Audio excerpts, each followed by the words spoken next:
Going Places by Peter and Paul Reynolds. Raphael had been awaiting all year long for the Going Places contest, a chance to build a go-kart, race it, and win.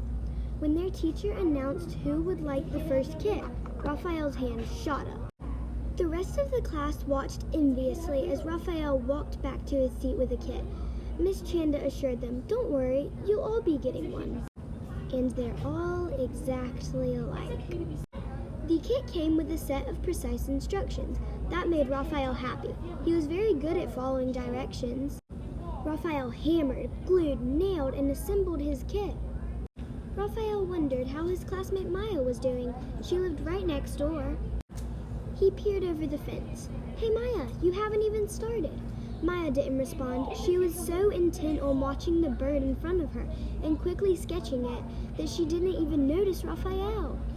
Then she put down her pencil and stared at the bird dreamily. Raphael shrugged and let her be. The next morning, Raphael checked back in to see how Maya was doing. "Wow, what is that?" he asked. Maya grinned. "You like it?" Raphael responded slowly. "Yeah, extremely cool. But, Maya, there's just one little problem. That's not a go-kart." Maya smiled. "Who said it had to be a go-kart?" Raphael was confused. The set of instructions inside the box were for a go-kart. But then again, they didn't say it had to be a go-kart. He looked again at Maya's contraption. After a moment, he grinned. "I get it. Hey, Maya, I really want to win this race. The instructions never said we couldn't team up either." And so they did, working late into the evening. The next day, everyone gathered for the big race. Each go-kart was a perfect replica of the other, except one. One of the kids laughed. "Looks like you had trouble with the Going Places instructions. You're going places all right. You're going to lose." Maya and Raphael didn't even have time to respond because the announcer's big, boomy voice called out, "Attention racers, start your engines. 4, 3, 2, 1. A buzzer sounded, and they're off. While all the other go-karts disappeared in a cloud of dust, Maya just sat there in their motionless vehicle.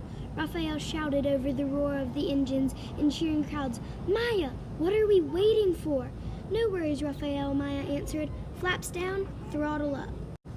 And now they took off into the air. The other contestants looked up in amazement.